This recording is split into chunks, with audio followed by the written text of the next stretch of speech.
नमस्कार दोस्तों, मैं आपका ज्योतिष मित्र दुर्गेश मिश्रा आपका अपने चैनल एस्ट्रो लाइफ में हार्दिक स्वागत करता हूं। दोस्तों, आज का यह ज्योतिष का कार्यक्रम आप सभी वृश्चिक राशि वाले जातकों के लिए बहुत ही खास और विशेष कार्यक्रम होने वाला है, क्योंकि आज का जो यह कार्यक्रम है यह सेनापति मंगल के राशि परिवर्तन प्रभाव को लेकर के बड़ा ही उत्तम कार्यक्रम है। जी हाँ मित्रों, भूमिपुत्र मंगल बीते 3 अप्रैल 2025 को अपने नीच राशि यानी कि कर्क राशि में प्रवेश कर चुके हैं और आने वाले 7 जून 2025 तक कर्क राशि में ही रहते हुए आपको प्रभावित करेंगे और इसके पश्चात सिंह राशि में प्रवेश कर जाएंगे। तो ऐसे में भूमिपुत्र मंगल का नीच राशि में गोचर करना आप सभी वृश्चिक राशि वाले जातकों के लिए कैसा रहेगा, इस गोचर काल के दौरान मंगल कहां कहां पर आपको शुभ फल प्रदान करेंगे, तो कहां कहां पर आपको सावधानियां रखने की आवश्यकता पड़ेगी और किस तरह आप नया अध्याय की शुरुआत करेंगे, इसके बारे में विस्तार पूर्वक चर्चा करने का प्रयत्न करेंगे। और साथ ही साथ वीडियो के अंत में कुछ अचूक उपाय भी बताएंगे, जिसे करके आप मंगल के नीच गोचर प्रभाव को अपने लिए अच्छा कर सकते हैं। तो इसीलिए वीडियो में अंत तक जरूर बने रहिए और ध्यान से सुनते रहिए। और अगर आप अपने जन्म कुंडली पर हमसे परामर्श चाहते हैं, अपने जन्म कुंडली का विश्लेषण करवाना चाहते हैं, तो वीडियो के अंदर और डिस्क्रिप्शन बॉक्स में आपको हमारा नंबर मिल जाएगा।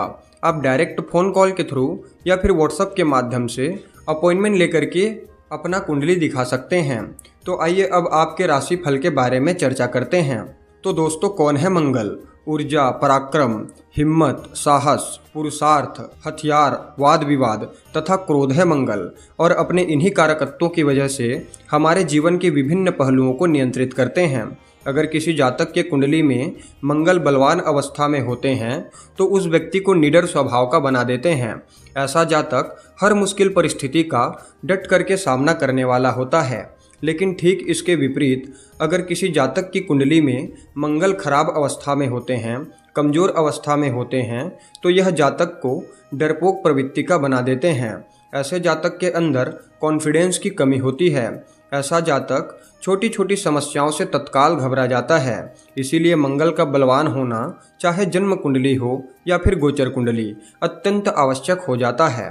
तो देखिए दोस्तों, 8 नंबर की आपकी राशि है, अर्थात वृश्चिक राशि है और आप सभी वृश्चिक राशि वाले जातकों के लिए सेनापति मंगल एक योग कारक प्लेनेट होते हैं और साथ ही साथ छठे और पहले घर के स्वामी बनते हैं और वर्तमान में आपके 9वें स्थान में गोचर कर रहे हैं। अब देखा जाए तो मंगल का यह गोचर हर तरह से श्रेष्ठ कहा जा सकता है, लेकिन फिर भी कुछ मामलों में आपको ध्यान रखने की आवश्यकता पड़ेगी। सर्वप्रथम इस गोचर काल के अंतराल में सेनापति मंगल आपके भाग्य को मजबूत करेंगे और जब आपका भाग्य मजबूत होगा तो कहना ही नहीं, भाग्य का हर तरह से सहयोग आपको प्राप्त होगा। भाग्य के सहयोग के चलते ही कई प्रकार के रुके हुए कार्य आपके बनते चले जाएंगे। यात्रा की दृष्टिकोण से देखा जाए तो यात्रा आपके लिए लाभप्रद साबित होगा। चाहे आप तीर्थ यात्रा करना चाहते हो या फिर व्यापारिक यात्रा करना चाहते हो, दोनों ही आपके लिए लाभकारी दिखाई दे रहा है। मंगल इस गोचर काल के दौरान आपकी बुद्धिमत्ता, आपकी चतुराई को काफ़ी हद तक मजबूती प्रदान करेंगे। अपने उच्च अधिकारियों का, अपने वरिष्ठ जनों का, अपने गुरुजनों का विशेष सहयोग और आशीर्वाद आपको प्राप्त होगा। पहले और छठे भाव के स्वामी बन करके आपके भाग्य भाव में गोचर कर रहे हैं, तो निश्चित रूप से आपके व्यक्तित्व में एक अलग से ऊर्जा देखने को मिलेगी। साथ ही साथ रोग, ऋण तथा शत्रु, इन तीनों चीज़ों से आपको बाहर निकालने का प्रयास करेंगे।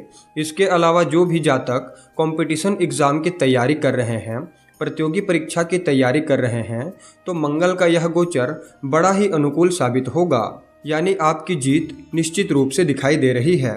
अगर आपने कोई कर्ज लिया हुआ है तो उस कर्ज को चुका पाने में मंगल अहम रोल अदा करने वाले हैं। अगर बात करें मंगल के दृष्टि प्रभाव की, तो जैसा कि आप सब लोग जानते ही होंगे, मंगल के पास 3 विशेष दृष्टियां हैं। जहां बैठते हैं वहां से चौथी दृष्टि, 7वीं दृष्टि तथा 8वीं दृष्टि। तो 9वें स्थान में बैठ करके उनकी चौथी दृष्टि 12वें घर पर, 7वीं दृष्टि तीसरे घर पर और 8वीं दृष्टि चौथे घर पर पड़ रही है। तो जो भी वृश्चिक राशि के जातक विदेश जाने के लिए प्रयत्नशील हैं, चाहे वो पढ़ाई से रिलेटेड हो, बिजनेस व्यापार से रिलेटेड हो या किसी भी प्रकार से आप विदेश जाना चाहते हैं, तो इस गोचर काल के दौरान आपको बहुत ही अच्छा मौका मिलने वाला है।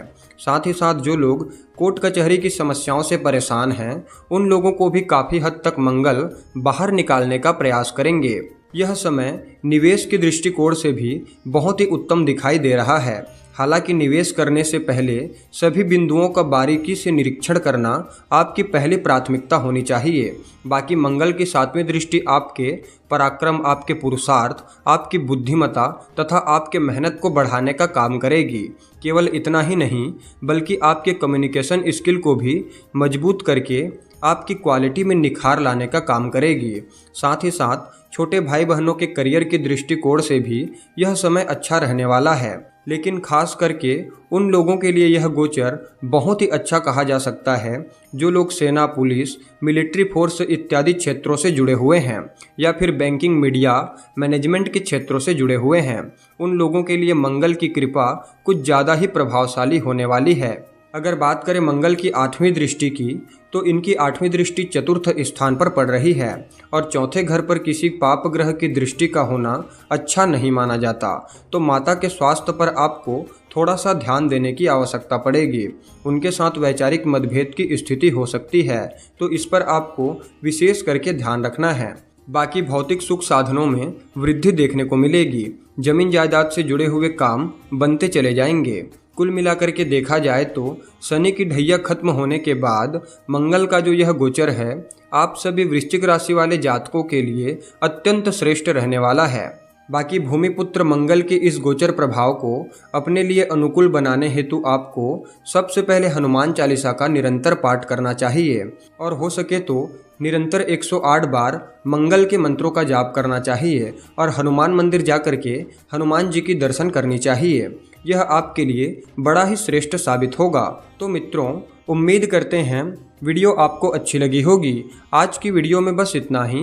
फिर मिलते हैं किसी अन्य कार्यक्रम में। तब तक के लिए नमस्कार, जय श्री कृष्णा, राधे राधे।